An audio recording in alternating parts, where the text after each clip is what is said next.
Ang nakaraang Supreme Court decision patungkol sa impeachment case ni Sara Duterte ay usaping teknikalidad.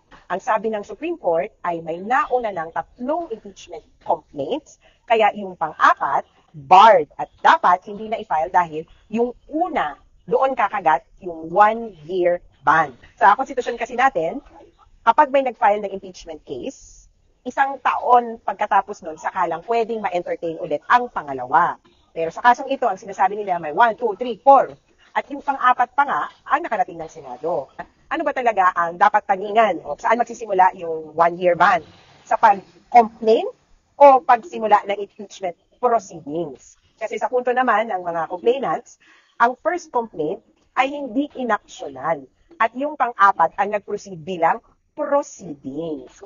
Ang kalakahan naman nito, paano natin palalakasin yung Senate at yung impeachment court bilang mekanismo ng accountability. Ito ay hindi kaso. Hindi siya legal case. Ito ay political case na dapat tumutong sa Senado. Huwag tayo nang malito dun sa mga teknikalidad, legal-legal. Ultimo ang gusto natin, kailan natin pag-uusapan ang tungkol sa pagwawaldas ng pera. Alam niyo ba, ang ating constitution ay nagsisimula sa mga katagang, we, the sovereign Filipino people. Tayo ang pwedeng maging mapagpasya at mangibabaw sa Korte Suprema, maski Senado, maski sa Kongreso.